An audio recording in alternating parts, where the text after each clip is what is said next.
this series is Dan's top tips for mixing. This is a new series that is going to be exclusive to the Cash Daniels mixing website, and hopefully one day we might export it to YouTube. That is currently in the works though. So today's episode is called Keeping It Clean, and that is it's very basic in terms of mixing, but I think it's very important in my opinion. It's very important to get your session cleaned when mixing, so you know what's happening quite a lot.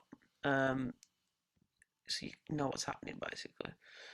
Um, anyway, we are currently on Logic Pro with a track called Simple, and currently, as it stands, this track is not really very clean or very organised. As you can see, there's the snare, where my arrow is on the screen, and that's the backing vocals. They shouldn't really be there. Like it should make sense to you as a mixer. And if you were going to approach to mix this track at the moment, you'd have no place to start. So to start with, what we are going to do is we're going to clean up the track, and when a track is cleaned, then you can mix. In my opinion, if you clean a track first, that is the best start that you can get for mixing a track. So, so obviously that's what we're going to do right now, and it is one of my top tips. The reason I put it in the first episode, cleaning the session, is because it's quite a very obvious thing to do. I'm sure most mixers will clean up their session before they mix a track, but in my opinion, this is the most important one for any person who is aspiring to be a mixer out there. Do this first. Always do this first. It is the most important thing to do. So what we're gonna do is we're gonna get the snare and we're gonna get the drums together basically for the first things first. If you've got drums in your track, then this is generally what you do first. You put all the drums together. You don't have to put the drums together, just put things together that like fit together, so like the drums, for example. So we're going to put the drums together, as we can see what we're doing on Logic now.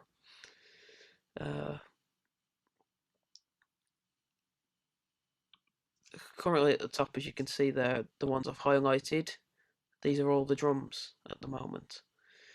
And I will teach you a quick trick on how to reduce your session as well, because looking at all these multi-tracks is quite a bit of it can be quite daunting to mixers for the first time, including myself obviously. If I saw a track like this, which I still often do, I get a bit panicky, not panicky, but I get a bit like, whoa, that is a lot of tracks. 30 tracks is a lot of tracks in my opinion, especially if you, I mean, if you just started out mixing, 30 tracks is a lot of tracks. There is more, but in my opinion, you know, this could be seen as quite a lot of tracks. I'm still doing it. It doesn't take quite long. It doesn't take that long.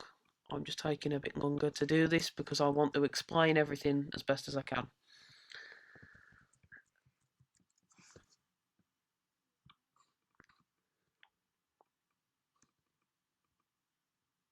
So as you can see there, I've moved some tracks into their positions, and this is what I'm going to do for the rest of the track.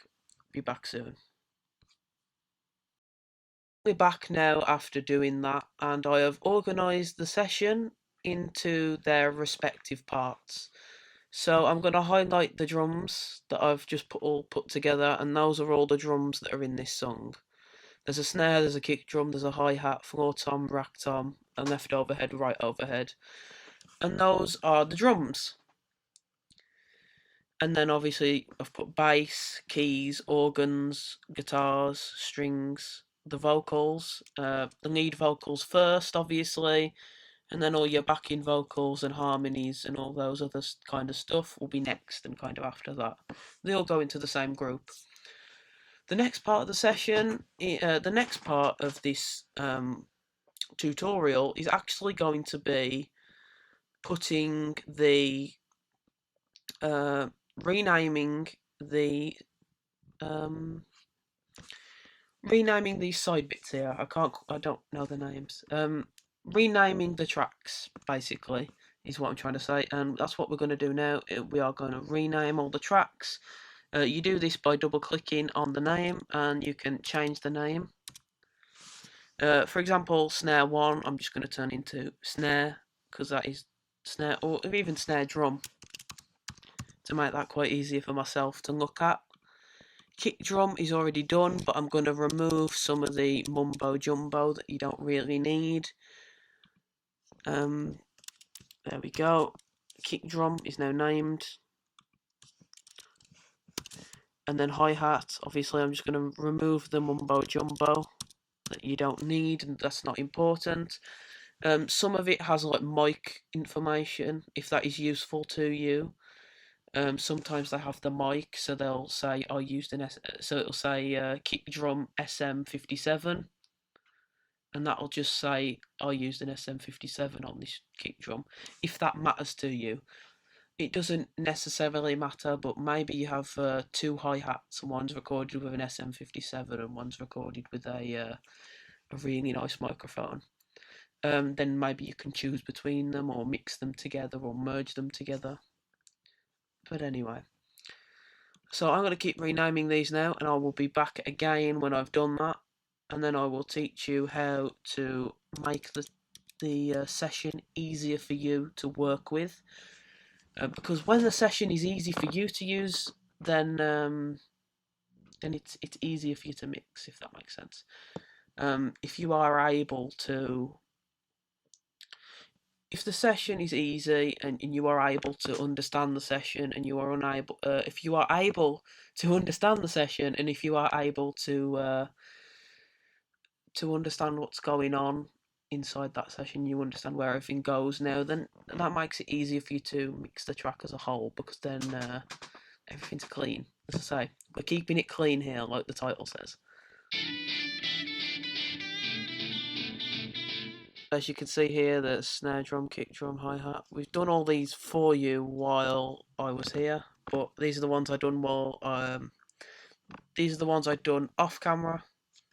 So now they all make sense to me, and now I know where everything is. So there's the lead vocal is there. The one that's highlighted on the screen currently is the lead vocal, backing vocals and harmonies and stuff, and even a vocal solo. Then we have the strings, the guitar parts again, the organ, the keys, the bass guitar. And these are all the tracks now named and organised. However, we can organise them more, which is what we're going to do now. So to organise these more, you're going to select a section. So for example, we're going to select the section of drums. And then we're going to go on to track, and we are going to click select create track stack. That is quite hard to say. Create track stack. There we go. We're going to click that, and then we're going to choose.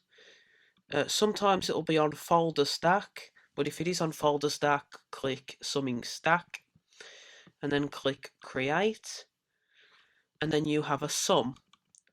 You can also rename the sum, like we're going to do here, and we're going to rename the sum simply drums. When we've renamed the track stack drums, then we can press this button here, which closes the track stack, and that puts all the drums into a little compressed track. And when we do this eventually to all the instruments and stuff, it's going to make life easier for us when we're mixing. The only other thing I need to really stack down at this point is maybe the guitars. So we're going to do it again on camera. Select the guitars, and then we're going to select create track stack. Or you can also press Shift Command D. If you like your shortcuts, you can press Command Shift D to do this as well. But I like to go on track and click create track stack, because it's easier for me that way. You can do this however you want to do it. This is just how I do it. So we're going to click summing stack. That is going to put these together, and then we're going to rename the sum into guitar, and we're going to shut that, and then there's the guitar parts are there, the drums are there, and as you can see, it's making the track easier to work with. We know what part is which. So we know, for example, this is the drums, this is the bass. That's what we need. We need to know where everything is. The next part, which is there is quite a lot of, are the vocal harmony, the backing vocals. So we're going to select all the backing vocals except the lead one. I used to do this quite a lot as a beginner. I used to put all the vocals together, which is kind of a bad idea because the lead vocal should be the main priority and then the backing vocals. But I put the lead vocal and the backing vocals together. If you want to do this, you can. I mean, I'm not opposed to it at all. It's just something I used to do that you don't have to do. And there's the backing vocals. And now, as you can see, this track is much easier to work with now. We have the drum, we have everything together. We know where everything is, and if we pull up the this menu bar here, when we are mixing and we are adding our audio effects, for example, we're going to add a channel EQ, for example, like I just did there. We're going to know that this channel EQ now goes to the drums. And that is the idea by cleaning up the session. When we clean up the session, it makes our life way easier, especially when mixing, because mixing can be quite complex. This is only a 20 track example. Imagine if you have 100 tracks or more. That is entirely possible that you could be mixing about 100 tracks, and you possibly need to condense that down to make it easier on yourself, because sometimes having 100 tracks is quite a lot it's quite a lot. The next part I'm going to do is I'm going to hopefully be color coding these, and this is also another way to make doing tracks a lot easier. I don't do this for a lot of mixes, but if it helps somebody, then this might be perfect. If you are looking at this and you are still confused and you don't know which is which, you can still color code it. So what we're going to do here is we're going to select this track stack, and we are going to hopefully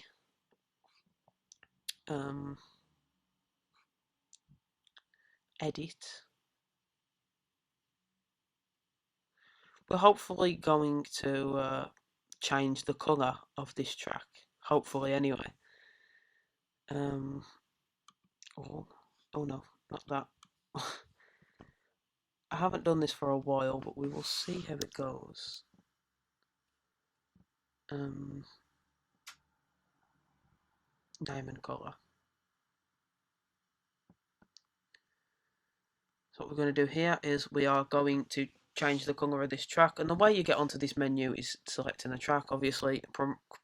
Pressing Control and then clicking the track will bring up this menu, and then press Show and Hide Colours, which will bring up this, and then you can change the colour of this track. And we're going to change the drums to be red, and then all those drums are red. And now you know that the drums are drums because they're red. And this is a good way to colour code your session and to make it easier on you. Now you know that the drums are red, you know that bass can be green, keys are blue, organs are yellow, for example.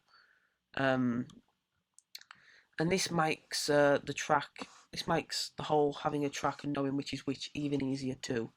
So for example, again, we press Control, go to Name and Colour, Show and Hide Colours, and then yellow. The bass is yellow.